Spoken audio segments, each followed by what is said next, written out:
আসসালামু আলাইকুম এভরিওয়ান, কেমন আছেন? আশা করি ভালো আছেন। আলহামদুলিল্লাহ আমিও ভালো আছি। আজ রান্না করব তিতা শাকের ঝোল, পাতলা ঝোল। তার জন্য তিতা শাকটা কেটে কুটে পরিষ্কার করে নিয়েছি। চিংড়ি মাছকে পরিষ্কার করে ধুয়ে নিয়েছি, কেটে কুটে পেঁয়াজ কুচি করেছি, কাঁচামরিচ কুচি করেছি, আলু কুচি করে নিয়েছি। কিভাবে রান্নাটা করতেছি আপনাদের সাথে শেয়ার করব। বোনেরা, যেহেতু ঝোল রান্না করবো তিতা শাকের, হালকা একটু বাড়বে নি, শাকটা তো তিতা, তার জন্য। শাক তিতা কিন্তু পুষ্টিগুণে ভরা এই শাকের মধ্যে।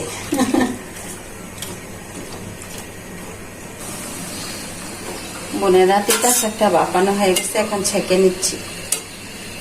দেখুন কি সুন্দর ছেঁকে নিয়েছে, সবুজ সবুজ, দেখতে অন্যরকম লাগে। কড়াইটা গরম হয়ে গেছে, তেল দিয়ে দিচ্ছি।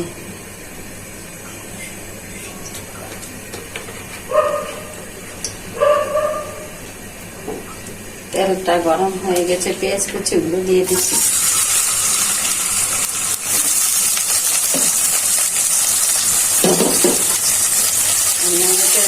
ভাজা হয়ে যায়,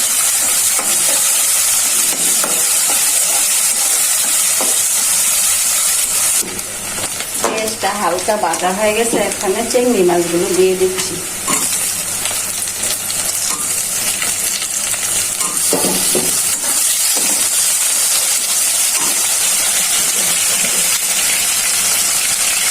দিয়ে দিচ্ছি স্বাদ মতো লবণ। চিংড়ি মাছ দিয়ে রান্না করবো, তার জন্য মাছটা ভেজে নিচ্ছি।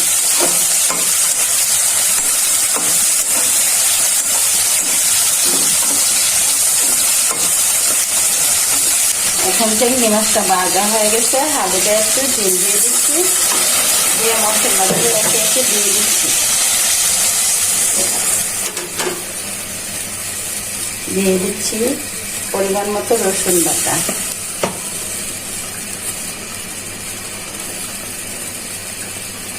দিয়ে দিচ্ছি পরিমাণ মতো হলুদের গুঁড়া, দিয়ে দিচ্ছি পরিমাণ মতো মরিচের গুঁড়া, দিয়ে দিচ্ছি পরিমাণ মতো ধনিয়ার গুঁড়া, দিয়ে দিচ্ছি পরিমাণ মতো জিরার গুঁড়া।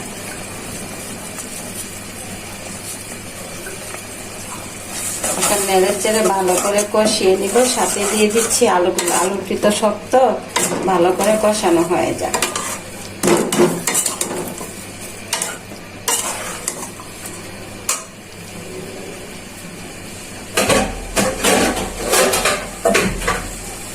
এখন একটু ডেকে দিচ্ছি ভালো করে কষানো হওয়ার জন্য। দেখি তরকারিটা কষানো হয়েছে কিনা। ঝোলটা টেনে গেছে, এখন তো অল্প আছে দিয়ে রেখেছি কষানোর জন্য। হ্যাঁ, ভালো করে কষানো হয়ে গেছে। এখন ঝোল দিয়ে দিচ্ছি।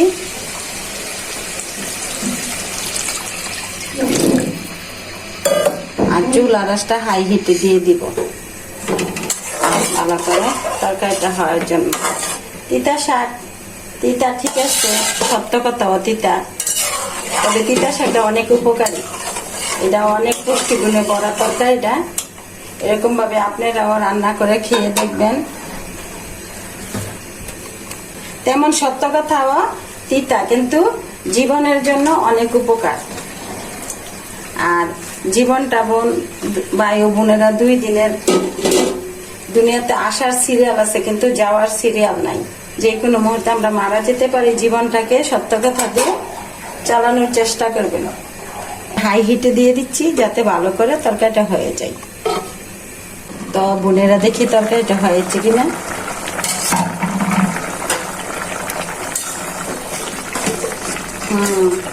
তরকারিটা কালারটা কি সুন্দর আসছে। আলু সব সিদ্ধ হয়ে গেছে।